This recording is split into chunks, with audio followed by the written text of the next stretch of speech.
义的木雕很有名，但是您知道吗？来到三义还要品尝的就是木雕饼。这是闽南籍的老板蔡永嗣在三义落地生根之后，不仅打造符合当地特色的木雕饼，也积极融入当地的客家文化。他做出了铜花饼，这当中呢融入了像是荆棘还有紫苏等等的客家食材。今天感动时刻，我们要带您体验闽客文化融合之下美味的糕饼传奇。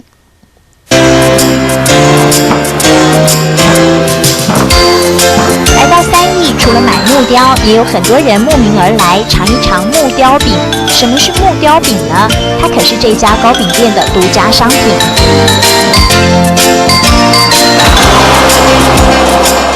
外形做得像树干一样，里头一圈一圈的，就像年轮。开发这个在地商品的就是他，蔡永嗣。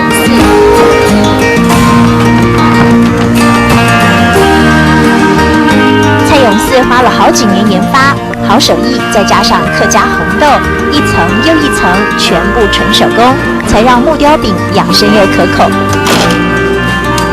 这个很久，要让口感很独特，可是要花10个小时反复进烤箱，才让木雕饼成型。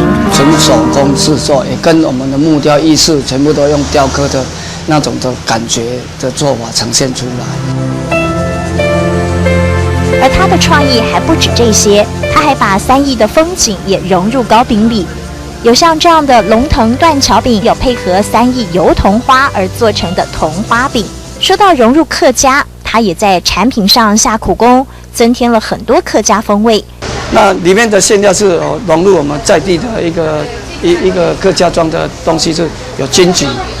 那因为客家人很喜欢吃这个金桔酱，那我们融入在这个的火车饼里面。很多人都以为他是客家人，不过他其实是台中后里的闽南人。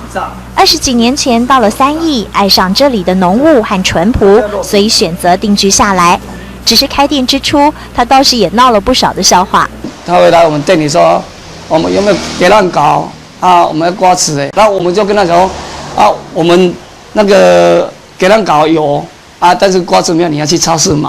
面对不同的生活习惯，蔡永嗣从学客语到研发产品，积极融入当地文化。面对客家人节俭个性，他还会选择保存较久的食物当食材，像是这样的紫苏饼就是一个用心的例子。它是属于是比较干的材料，但是它的香气还是一样存在。所以说我们客家人用这个紫苏的那个层面很广，所以说我们就把它延伸到我们这个的紫苏梅饼进去。蔡永嗣的客家糕饼店不止当地人喜欢，观光客也是络绎不绝，因为这里的每一块饼都有独特的三义风情。10小时的烘焙是专业的坚持，20年的投入是闽客的融合，在地三义情结合浓浓客家风，